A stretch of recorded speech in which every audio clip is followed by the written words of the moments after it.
introduce now a gentleman called Jamie Hutchinson, who's going to talk a bit about his fundraising story. Over to you, Jamie. It's all ready to go. Thank you. Hello, everyone. Can you hear me? Okay at the back? Yeah, good. Right. Let's see how this works forward. There you go.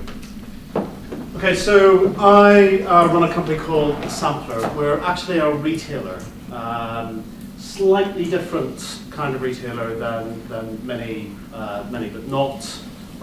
We do have an online offering, but we're primarily actually a high street retailer. Just give you a little bit of background. I'm going to talk through our fundraising process in general, which is obviously just one data point, but it does talk about the way that we approach the fundraising and what actually happened, and I think we learned quite a lot through that.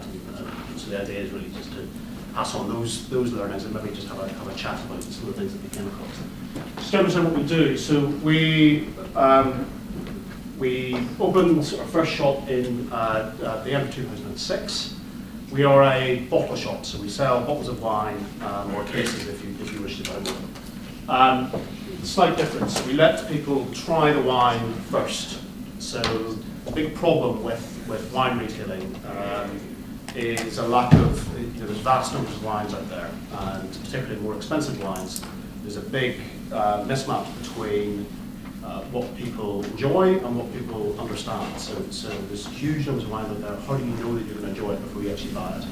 So we came across some technology. We don't own the technology, but we had it customized for our shop. So we have 10 of the machines which look just like this in each shop, where we can show customers 80 different wines within the shop every day. Those rotate every 3 or 4 days.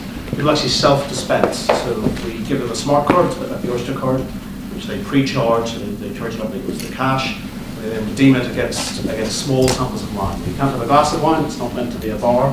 It's just meant to be a fun thing to do, an enjoyable experience, but also to educate yourself so that you can actually buy better, buy more interesting wines. It has loads of advantages for us as well. So the customers get to more confidence in the wines themselves and enjoy it. It's actually buying wine in the majority of cases in the UK now is a grocery item which people pick up the odd bottle of wine in supermarkets and they're there. That's fine for many people, but for people who are actually interested in it, having that kind of relationship, I suppose, with the product is something which helps us to make it more fun for people and get more loyalty, I suppose. So we get more customer loyalty. We vastly improve our margins. So not so much through just purely the sampling itself. I mean, obviously all our suppliers are very keen to get the bottles put onto the machines rather than just on the shelves. So we have 1,500 wines that we sell each day, and only 80 are on sampling. But about 60% of the wines that we sell in a week are the ones that we put on to taste. So all of our suppliers, we ask for free samples if they want us to buy the lines from them. We ask them to support us with sampling stock. And actually, the problem we have at the minute with it is that some of the suppliers are too keen to do that. So we actually get overwhelmed with samples and are unable to get through it. So there's actually started off being the other way around, where we couldn't persuade them to give us free stock. And we've seen the results, and it's not the other way around. But actually, the improvement in margin is more around how we get away from brand. So if you think of champagne's a good example. So if you look at a bottle of something like Veuve Clicquot champagne, very well known champagne, pretty expensive. It's somewhere between sort of 30 or 35 pounds. And in honesty, it's not very good. But people don't know that because there's a huge amount of marketing spend. It's also crap margins for the retailers. So a retail margin of a bottle of Veuve Clicquot with £30 is about 18% gross margin. It's really poor money. The reason for that is because the brand is so strong. So they've put in £10 a bottle in marketing spend in order to build that brand position. There are other people out there who own their own vineyards and make wines from their own vines, which Veuve Clicquot doesn't do, which make better champagne, in my opinion, for less money. Now we can actually also make more margin on it. So it's Veuve Clicquot you have to be price competitive with because everyone knows exactly the price. if we would buy a champagne from a small brewer who doesn't spend any money in marketing, we can buy it much less expensively. We can sell it less expensive than Benfica, but we can, and it gets you a better bottle of champagne, but we'll make more margin on it. So that's really where our margins change.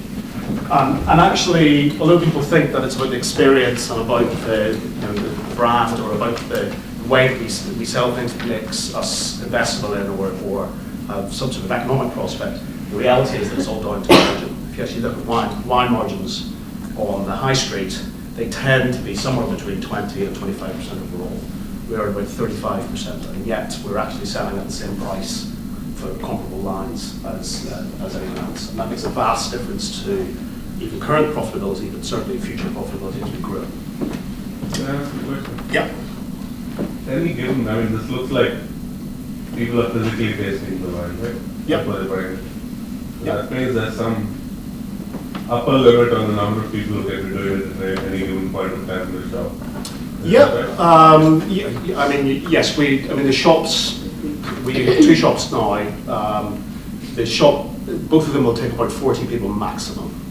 So there is a limit per shop, there's not going to do that. But actually, our average spend is over £20 a bottle, and so you don't need anything like that amount. We would get that amount on a Saturday afternoon in our established shop. So we have a problem with capacity. The rest of the time, it's actually, it's not too much of an issue. This is the only part of the business you do, or do you also have some kind of a follow-up online or some other avenue where you well, we sell the bottles. Shop, for example? We stock all of the bottles. We have shelves full of bottles, but we have half of the space within the shop that's taken up with the machines. So people try the stuff, and then if they like it, they can buy it online to go. That's the idea. And they can buy it online as well, or in a normal line.